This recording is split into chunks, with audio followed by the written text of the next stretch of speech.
हरे कृष्णा। आज की इस क्लास में सभी भक्तों का स्वागत है। हम कीर्तन से स्टार्ट करेंगे। जय राधा माधव कुंज बिहारी, जय गोपीजन वल्लभ गिरिवर धारी, यशोदानंदन ब्रज जन यमुना तीरा बनचारी,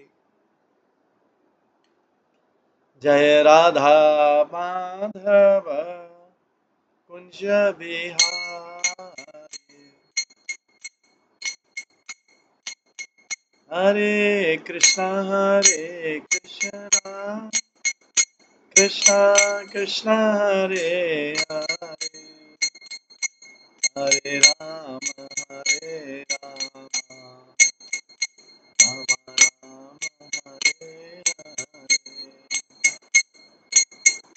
हरे कृष्णा कृष्णा कृष्णा हरे हरे, हरे राम राम हरे हरे,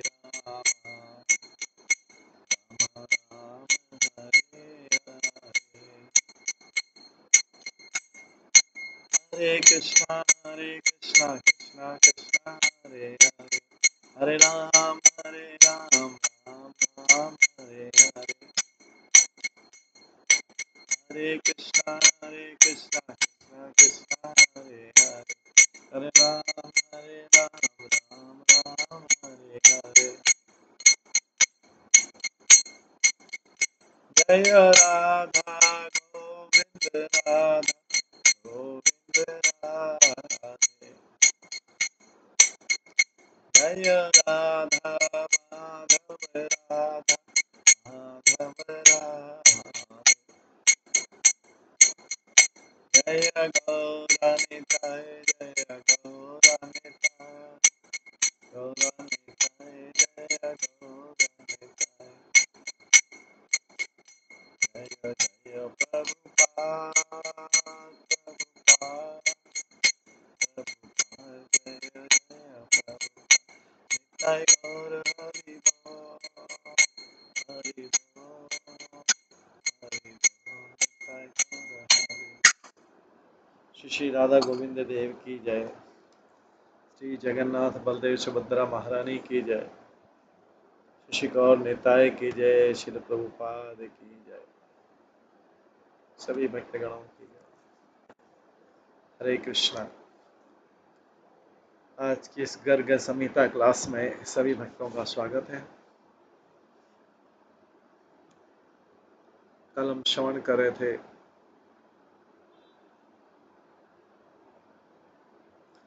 कंस जो है सबको हराता हुआ, एक के बाद एक हराता हुआ, जिन जिन असुरों को कंस ने हराया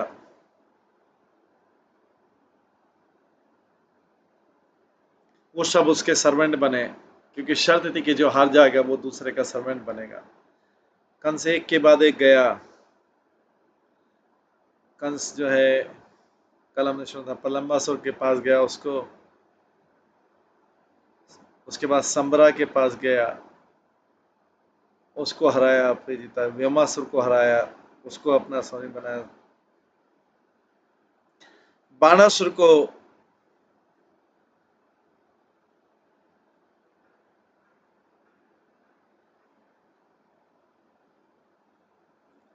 हराया, उसको अपना सेवक बनाया। कंस ने काल यवन के साथ हुआ, उसको भी हरा दिया। काल यवन को हराने के बाद उसने शत्रु के हाथी घोड़े रथ सिपाही सबको हराया।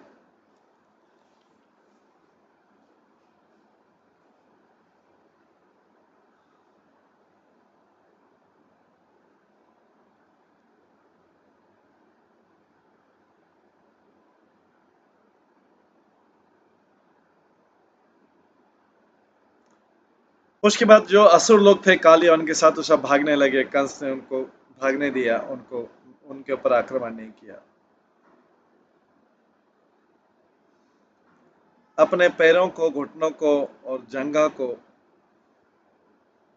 जो स्तंभ के समान थी, उठाते हुए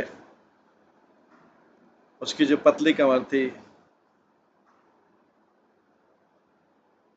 उसका वक्षस्थल बड़े दरवाजे के समान था, उसके कंधे चौड़े थे,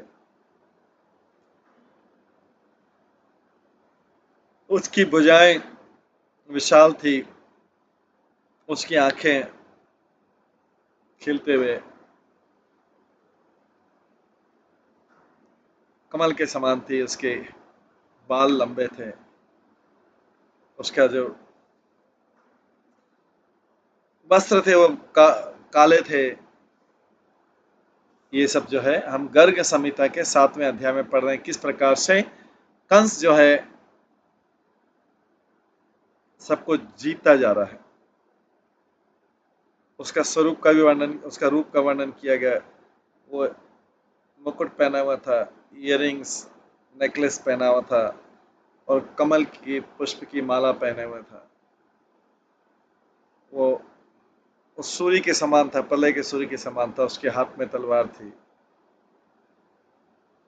ढाल था, बाणों का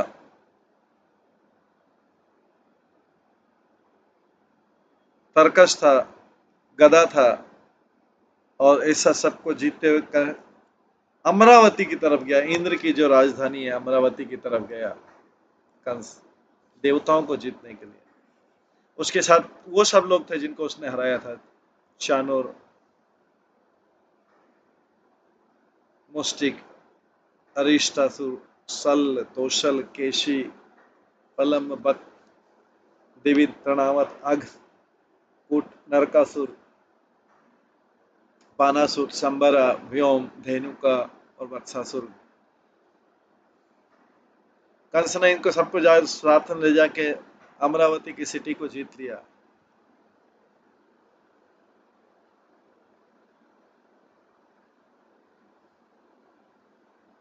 घेर लिया।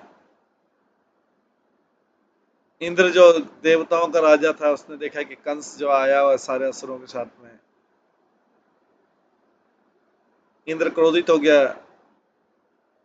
और बहुत सारे देवताओं को साथ लेकर उससे फाइट किया। बहुत भयानक युद्ध हुआ। उसको देखने के से रोंगटे खड़े हो जाते हैं। जब बाणों की शैया, बाणों की बौछार हुई और दूसरे दिव्य अस्त्रों का हुआ, तो घना अंधकार हो गया। इंद्र जो है रथ पर सवार था, उसने अपने वज्र को कंस की तरफ फेंका। कंस ने उस वज्र को रोक लिया अपनी गदा से और वो गदा टूट के नीचे गिर गई, वज्र टूट के नीचे गिर गया।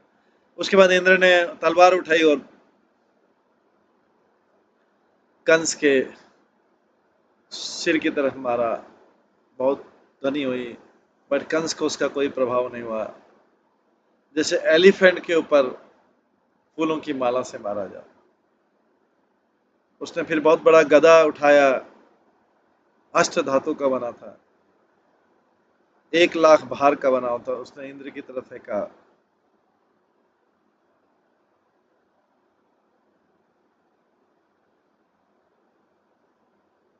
कंस ने इसको आते देखकर इंद्र ने बहुत इजीली इसको पकड़ लिया और इंद्र ने जो नामुची के मारने वाला था उसको फिर से कंस की तरफ फेंका। इस प्रकार से इंद्र शत्रुओं को पीसेस में काटता हुआ और उसके जो रथ था वो मातली चला रहा था। इस प्रकार से वो युद्ध के क्षेत्र में प्रवेश किया। अपने हाथ में लोहे का गदा लेकर कंस ने इंद्र को मारा, उसके कंधे पर थोड़ी देर के लिए उसको अचेतन कर दिया। उस समय मारुत ने जो मारुत हैं देवता में, उन्होंने कंस के ऊपर तीरों की बौछार कर दी। ऐसा लग रहा था मानसून आ गई।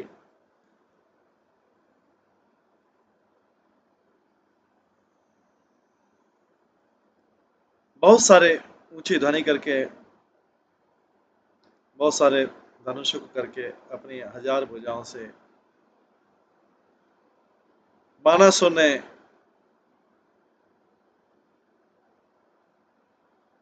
मारुत को पीछे धकेल दिया तीरों की बौछार से। बानासुर बहुत सारे हाथियों से घिरा हुआ था, जैसे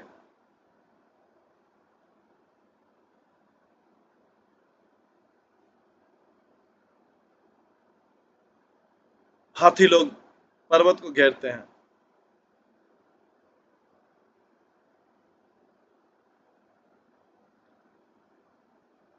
वसु, रुद्र, आदित्य, रबुवंशु,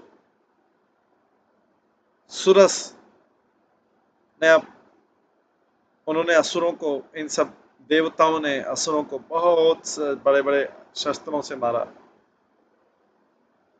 जोर से गर्जना करके। और असुरों ने इस प्रकार से देवताओं को अचेतन कर दिया। सारे देवता उठ के जल्दी से, लाल लाल आंखों के साथ में, क्रोध के साथ में, इंद्र भी जो है उसने अपने ऐरावत हाथी पे सवार होके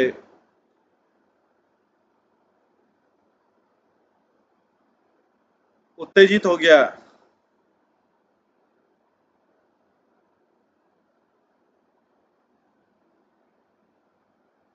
और ऐरावत भी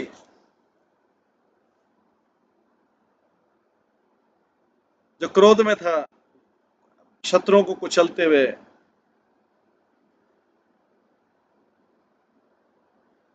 दूसरों के द्वारा जो जो इसके पास नहीं आ सकता,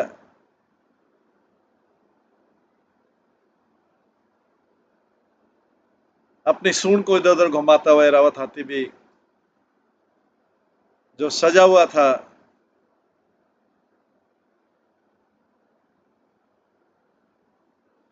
कंस की तरफ दौड़ा। कंस ने अपने एक मुक्के से उस महान हाथी को, बड़े हाथी को मार दिया। दूसरे पंच से उसने इंद्र को मारा।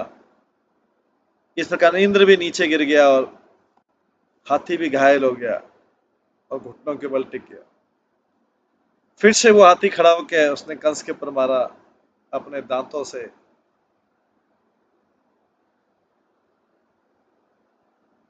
और अपने सूंड से उसको उठाया और कंस को 800 मील दूर फेंक दिया। लेकिन कंस का शरीर वज्र के समान कठोर था, इसलिए जब गिरा उसको थोड़ा सा खाली कष्ट हुआ। लेकिन वो बहुत एंग्री था और उसके, कंस बहुत क्रोधित था, उसके होंठ कांप रहे थे। वो फिर से युद्ध के मैदान में गया। कंस ने ऐरावत को पकड़ा और उसको ग्राउंड पे, भूमि में फेंक दिया। उसके सूंड को जो है दबा दिया पूरा, और उसके जो दांत थे बड़े वाले उसको पीसेस में कर दिया।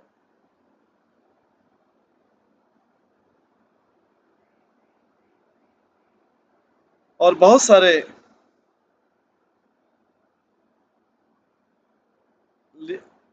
जो युद्ध के मैदान में बहुत सारे लीडर थे, उनको गिराता हुआ एलिफेंट एरावत जो इतना पावरफुल था, वो भाग गया युद्ध मैदान से और देवताओं की राजधानी में चला गया।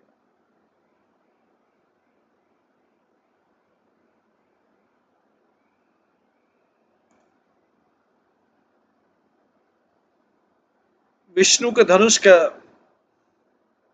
को लेकर और उसके धनुष को तानता हुआ हजारों बाणों को बौछार करता हुआ जो असुर कंस से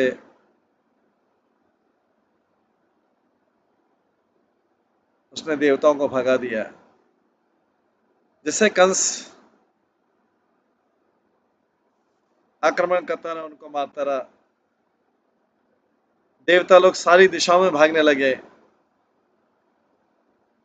कुछ के मुकुट खो गए, कुछ आतंक से चिल्ला रहे हैं, कुछ लोग अपने शस्त्र छोड़ के भाग रहे हैं,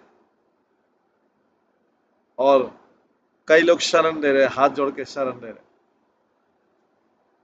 दूसरे लोग जो बहुत दुखी थे, उनकी हिम्मत नहीं हुई कि कंस के सामने आए। देखते हुए कि किस प्रकार से देवता लोग भाग गए, कंस ने इंद्र का सिंहासन लिया और उसका छत्रा लिया, जो छत्र रहता है, और सारे असुरों के साथ में अपनी राजधानी मथुरा में आ गया। कंस सबको हरा गया।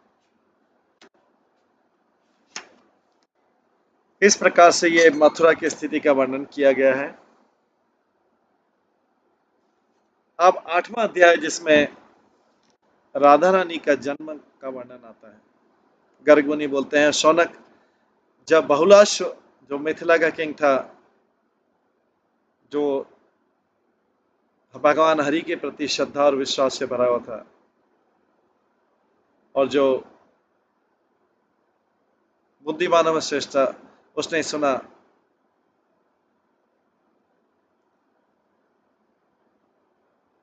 और नारद मुनि को प्रणाम करके बोला, बहुलश बोला,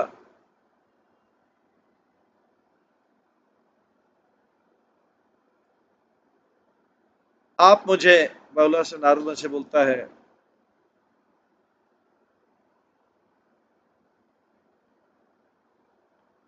आप मेरे को भगवान की कथा सुना के आपने मेरे भौतिकतावादी परिवार को शुद्ध कर दिया और इसको शुभ बना दिया। कृष्ण के भक्तों का एक क्षण भी उनके संपर्क में आने पे एक सामान्य व्यक्ति भी संत बन जाता है। मुझे और इससे आगे क्या कहना है।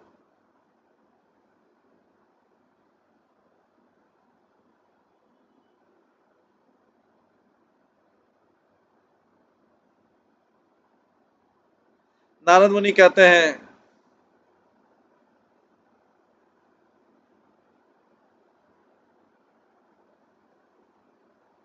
इससे पहले बहुला से पूछते हैं कि पूर्ण पुरुषोत्तम भगवान जब राधा जी के साथ, राधा रानी के साथ में ब्रज में आए, तो उन्होंने क्या किया? हे संत, मुझे बताइए, संतों में श्रेष्ठ, मुझे इस भौतिक जगत के त्रिताप से बचाइए। नारद कहते हैं, आपका परिवार जो है बहुत भाग्यशाली, क्योंकि ये राजा निमि से प्रारंभ हुआ था मिथिला का। हे संत, और संतों में श्रेष्ठ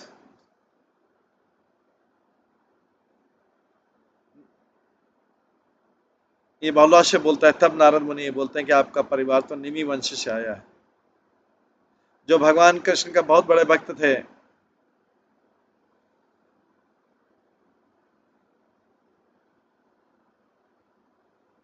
कृपया यहाँ पे पूर्ण पुरुषोत्तम भगवान के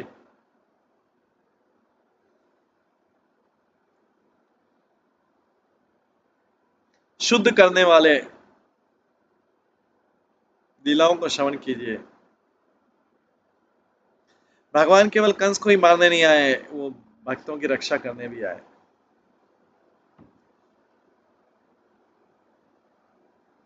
राधा रानी भी आई, उन्होंने अपने आध्यात्मिक रूप को अपनी माता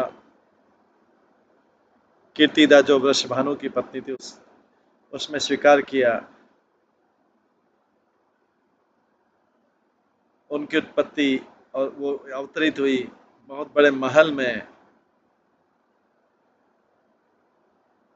यमुना के किनारे जो एक बाग है, उसमें उत्पन्न हुई। भाद्र महीने में सोमवार को, जो कि शुक्ल पक्ष के चंद्रमा की 8वां दिन था।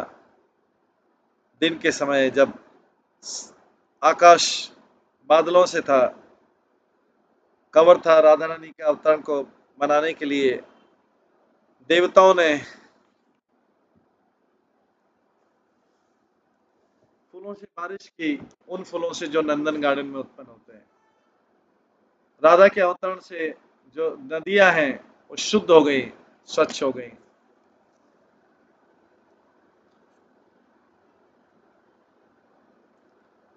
सारी दिशाएं शुभ हो गई, प्रसन्न हो गई, और ग्रेसफुल, मृदु, ठंडी हवाएं जो कमल के पुष्पों का परागकण ला रही थी,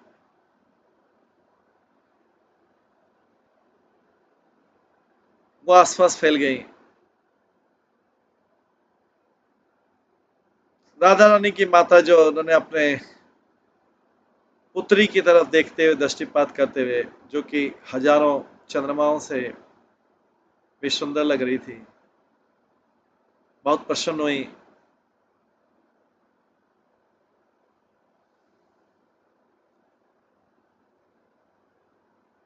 शुभता लाने के लिए कीर्ति दा, जो राधा रानी की माता है, उसने 2 लाख गायें दान में दी ब्राह्मणों को प्रसन्न करने के लिए।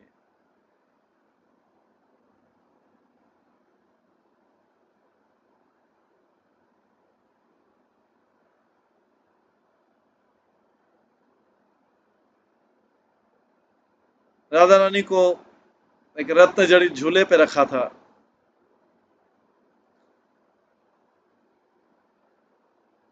जो चंदन के लेप से सुसज्जित था, सुगंधित था, चमक रहा था बहुत। इसलिए प्रकार से जो राधा है, जो रास लीला की नायिका है, और जो कृष्ण के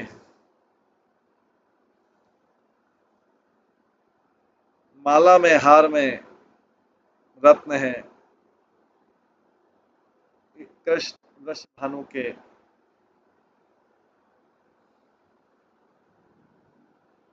घर जन्म लिया। ये सुनने के बाद में बहुत,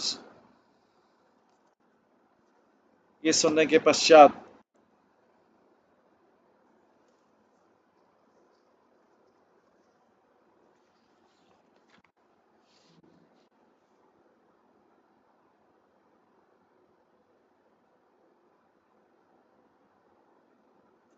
बहुलक्ष्मी ने नारद से कहा, वर्षभानु तो बहुत भाग्यशाली जिन्होंने राधा रानी जैसी पुत्री प्राप्त की है, जो सारे आध्यात्मिक गुणों के सागर है। अब मुझे कलावती और सुचंद्र का इतिहास बताइए, जो नर्ग के पुत्र थे और हरि के अवतार थे, अंश अवतार थे। नारद मुनि कहते हैं कि एक बहुत प्रसिद्ध राजा था, जिनकी 3 पुत्रियां थी, कलावती, रत्नपाला और मेनका। कलावती, रत्नमाला और मेनका।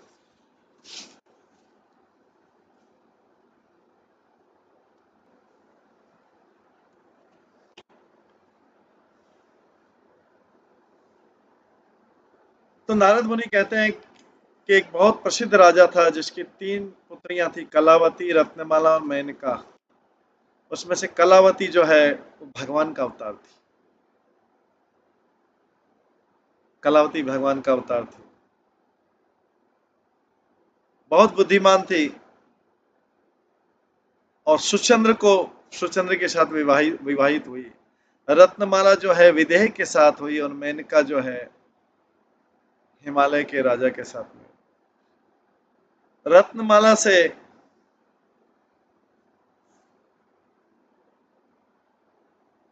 सीता की उत्पत्ति हुई, मेनका से पार्वती की उत्पत्ति हुई।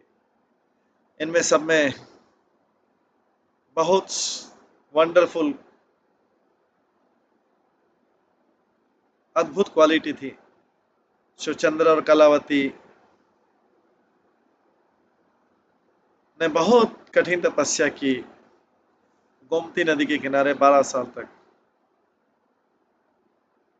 ब्रह्मा जी को प्रसन्न करने के लिए। फाइनली जब ब्रह्मा जी प्रकट हुए उनके सामने, सुचंद्रा कलावती के सामने, और उनसे वरदान मांगने का, तो सुचंद्रा ने जो तो कठिन तपस्या करा था, चींटियों के पहाड़ से बाहर निकल के कहा, मैं मुक्ति प्राप्त कर सकता हूं जिसको पाना बहुत कठिन है? कलावती ने बोला, क्योंकि जो हस्बैंड है वो पत्नी के लिए परमेश्वर है, जब वो मुक्ति प्राप्त कर लेगा मेरा क्या होगा? जब वो मुक्ति प्राप्त कर लेगा मैं अपने शरीर को छोड़ दूंगी, पर उससे पहले मैं आपको श्राप दूंगी।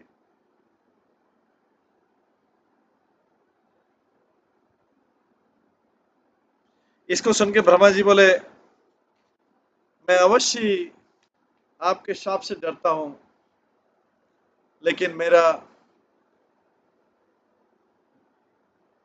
वरदान झूठा नहीं होगा। अपने हस्बैंड के साथ में जाओ और स्वर्ग लोक में आनंद प्राप्त करो। वहां पर बहुत लंबे समय तक आनंद प्राप्त करने के बाद आप पृथ्वी पर उत्पन्न होगी, भारतवर्ष में, द्वापर युग में, और उस समय कृष्ण की जो प्रिय राधा रानी है वो आपकी पुत्री के रूप में आएगी, और इसके पश्चात आप दोनों भगवत धाम चले जाएंगे। इस प्रकार से सुचंद्रा जो है वृषभानु बने और कलावती कीर्तिदा बने।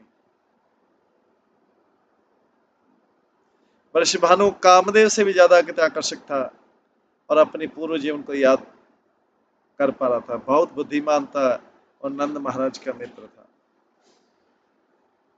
तो ये राधा रानी के माता पिता की पूर्व जन्म की कथा है, कलावती और सुचंद्र।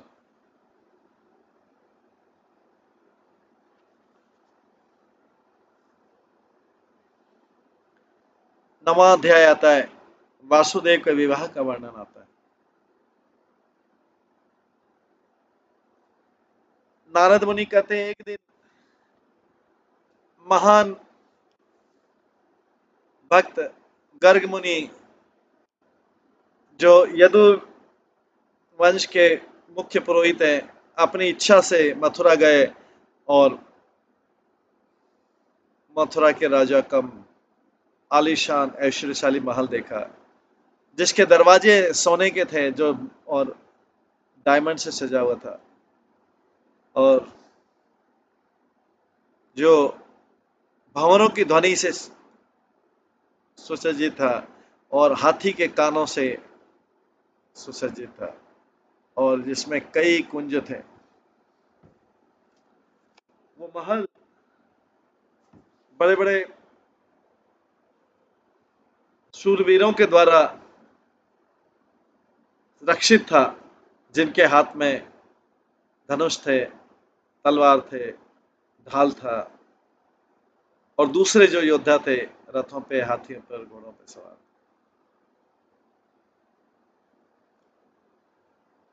वहां पर गर्ग मुनि ने जाके राजा उग्रसेन को देखा, जो अक्रूर के साथ थे। देवक देवक और कंस उसको सेवा कर रहे थे, और कई छत्रों से, चमरों से वो इंद्र के सिंहासन पर बैठा हुआ था। इस प्रकार संत को देख के जो उग्रसेन राजा सम्राट है, अपने सिंहासन से उठा, उनको प्रणाम किया यादवों के साथ में।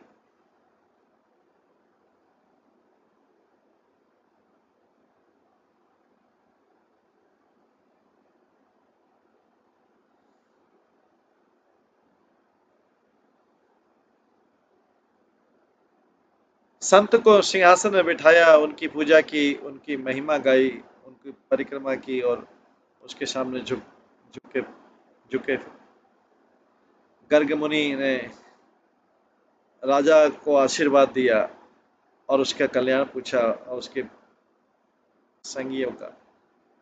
तब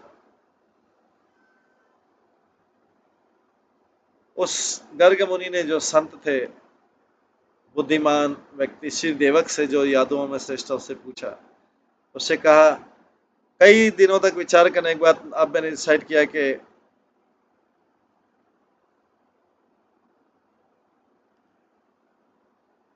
इस संसार में इस संसार में वसुदेव से महान कोई राजा नहीं है, इसलिए तुम अपनी पुत्री देवकी को वसुदेव से मैरिज करो।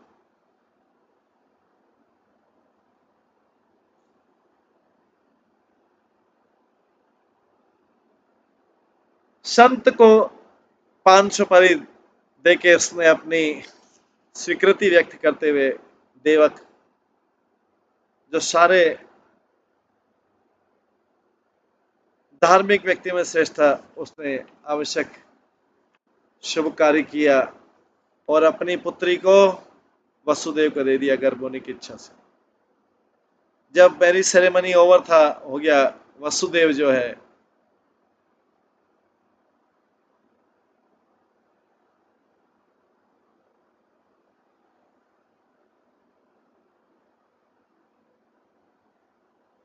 राजा देवक के पुत्री को के साथ लेकर, जो कि बहुत सुंदरी थी और जो आभूषण से जड़ी थी, बहुत बड़े अच्छे डेकोरेटेड रथ पे, जिसमें कई घोड़े थे, दोनों बैठ गए, देवकी और वासुदेव बैठ गए।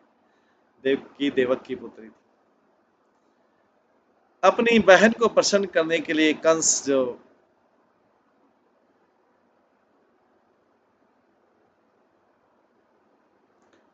कंस ने घोड़ों की लगाम अपने हाथ में ली, वसुदेव के प्रति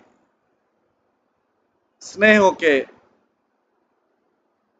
वसुदेव के प्रति स्नेहशील होके, जो उसका होने वाला जीजा था, सेना से गिर के कंस ने रथ चलाना प्रारंभ किया। राजा देवक ने अपनी पुत्री को जो डावरी दिया था, उसमें 1 लाख दासियां थी, 10,000 हाथी थे, 10 लाख घोड़े थे,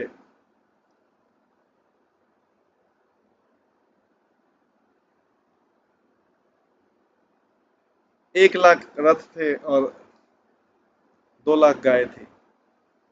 उस समय जब यदुवंशी लोग जा रहे थे, उस समय बहुत शुभ ध्वनि हुई, भेरी, मृदंग, उद्धर, गोमुख, दौंधरिया, वीणा, अनक्स, वेणु। जब वो इस प्रकार से रथ में गए, उसी समय आकाश से एक वाणी आई। उसने कंस से बोला, मूर्ख कंस, तुम ये नहीं जानते कि जिस कन्या को तुम रथ में सवार होकर, तुम्हारी बहन को रथ में सवार होकर ले जा रहे हो, उसका जो 8वां पुत्र है तुम्हारा वध का कारण बनेगा।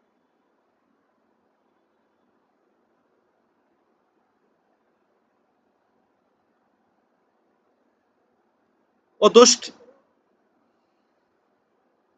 शर्म रहित, भयानक, दया रहित कंस,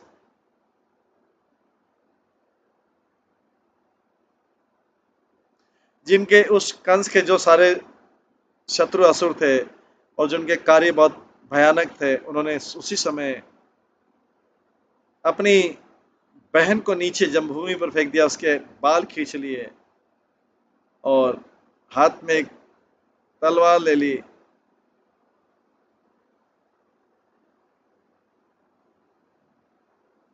उसको वध करने के हेतु जो म्यूजिशियन थे, जो बजा रहे थे, उन्होंने अपना गाना बजाना छोड़ के अपने इंस्ट्रूमेंट छोड़ दिए। जो रथ के सामने थे वो पीछे चले गए।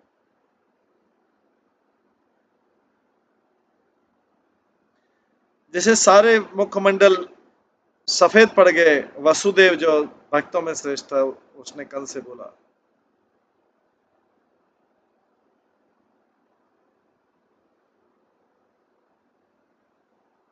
वसुदेव ने कंस से बोला, ओ भोजों के राजा, आप तो भोज वंश के महिमा को बढ़ाने वाले हैं। नरकासुर, जरासंध, बकासुर, वत्सासुर, बानासुर, जिन लोगों ने भी आपसे युद्ध की इच्छा की और जिन लोगों ने भी युद्ध में आपके गुणों की प्रशंसा की, आप तो उन वंश के हैं। अब आप कैसे अपनी बहन को ही मारने के लिए तैयार हो गए हैं?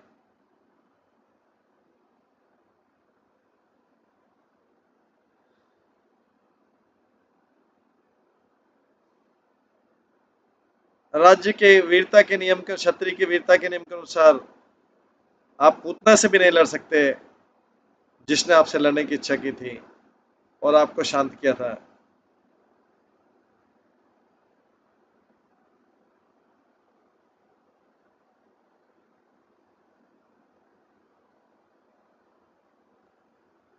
ये तो वास्तव में आपकी बहन है।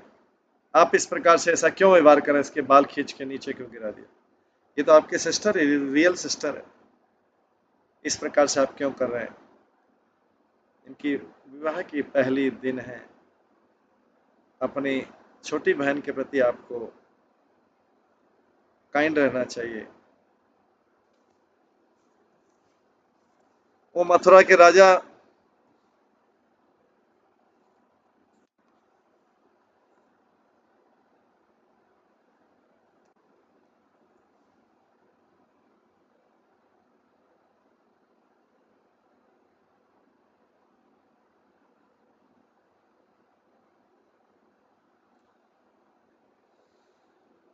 हालांकि ये तो वसुदेव बोल रहे हैं कि आपका हृदय, वो दुख कैसे आपको जो उसको हटाने के लिए उसमें फिक्स करना चाहिए। हालांकि ये बहुत सलाह, अच्छी सलाह दी दुष्ट कंस को। हालांकि उसके सारे असुर जो थे, उनके मित्र सारे असुर थे। कंस ने इसको सीरियसली नहीं लिया।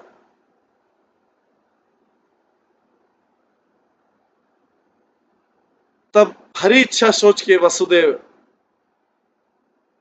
जो प्रसन्न थे, फिर से कंस से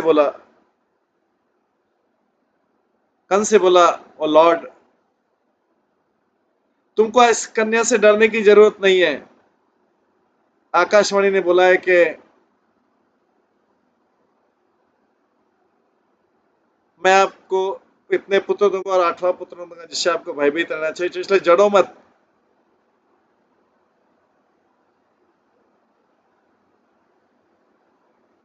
उससे जो पुत्र होंगे उससे क्यों डर रहे?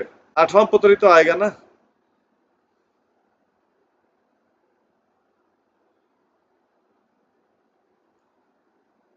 तो मैं तुमको वो 8वां पुत्र दे दूंगा जिससे आपको भयभीत है। अभी डरो मत, बाकी पुत्रों से डरो मत।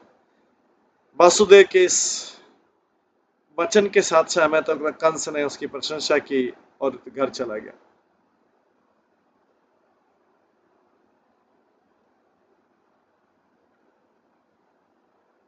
बहुत चिंतित हो कि जो वसुदेव था, उसकी राजा देवक के पुत्र देवकी के साथ वो भी घर चले गए, वसुदेव भी घर पहुंच गए। कंस को समझा बुझा के भेज दिया कि मैं 8वां पुत्र आपको भेज दूं। 10वें अध्याय में, जिसका नाम बलराम जी की उत्पत्ति, नारद मुनि बोलते हैं कि हालांकि वसुदेव डरे हुए थे लेकिन भागे नहीं, क्योंकि कंस के द्वारा भेजे गए 10,000 सिपाही उसके महल की रक्षा कर रहे थे। समय बीतने पर वर्ष आफ्ter वसुदेव ने देवकी के गर्भ में पुत्र प्राप्त किए और एक पुत्री भी प्राप्त की जो माया देवी थी।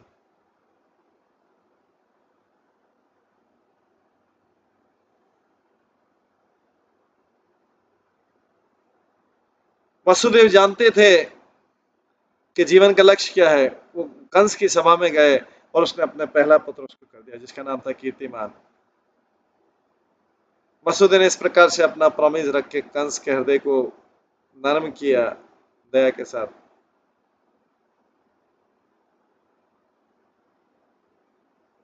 उन्होंने कहा वास्तव में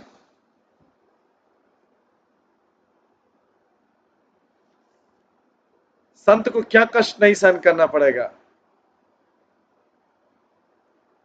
कंस ने कहा इस बच्चे को ले जाओ, क्योंकि इससे मुझे कोई डर नहीं है, तो आठवां पुत्र नहीं है।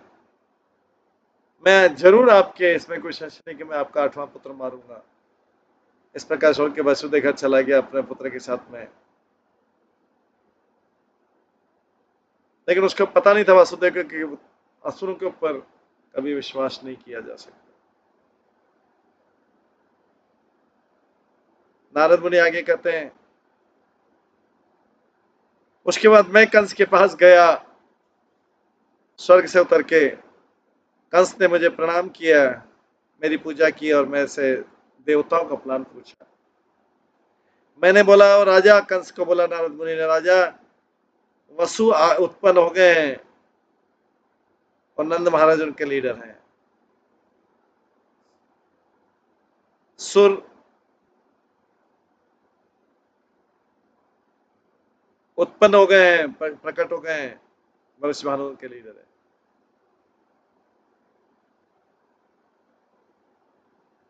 पर्सोनिफाइड वैदिक मंत्र जो है अब गोपियों के रूप में आ गए हैं। देवता भी आ गए हैं रश्मि के रूप में, जिसके हेड वसुदेव है। और सारे देवियां भी आ गई हैं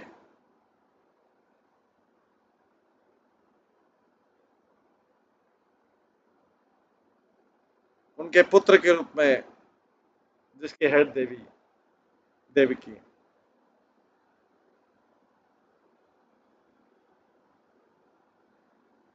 और फिर नारद मुनि बोलते हैं कि ये इस पे निर्भर करता है कि आप वासुदेव के पुत्रों को कैसे काउंट करते हैं, क्योंकि वसुदेव का कोई भी पुत्र आठवां पुत्र हो सकता है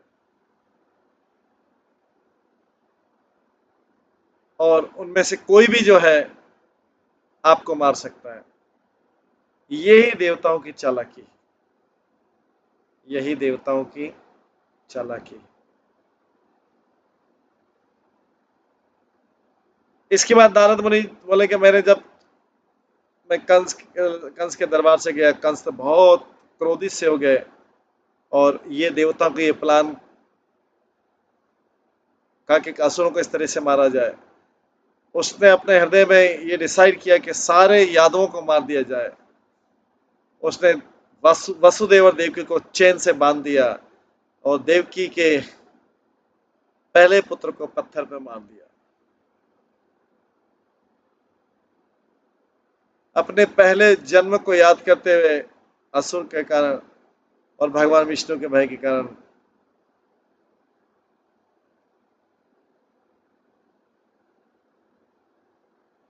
कंस ने देवकी के एक के बाद एक कई पुत्रों को मारता गया। राजा उग्रसेन अपने पुत्र के इस से बहुत क्रोधित हुआ।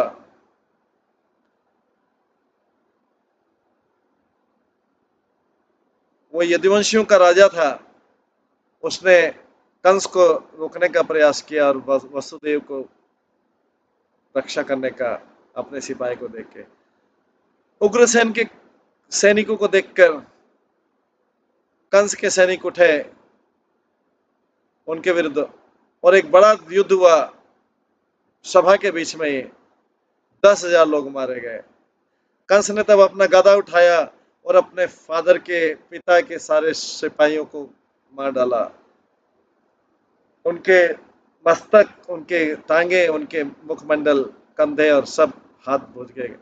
कई सोल्जर ब्लड निकालने, ब्लड की उल्टी करने लगे, अचेतन हो गए, मर गए।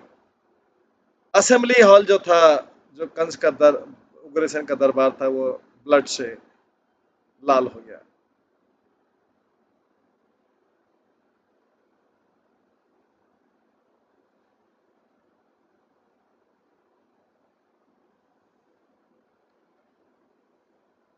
इस प्रकार से युद्ध हुआ।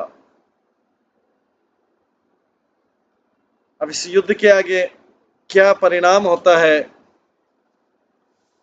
किस तरह से कंस अपने पिता को हटा के राज्य करता है, वो हम कल की क्लास में श्रवण करेंगे। आज की क्लास को विराम देते हैं। सभी भक्तों का बहुत बहुत धन्यवाद। सभी भक्तों के लिए एक बार हरे कृष्ण महामंत्र का जप करते हैं। हरे कृष्णा कृष्णा कृष्णा हरे हरे, हरे राम राम राम हरे हरे। श्री गर्ग संहिता ग्रंथ की जय, श्री गर्ग मुनि की जय, श्री प्रभुपाद की जय, सभी भक्तगणों की जय। हरे कृष्ण।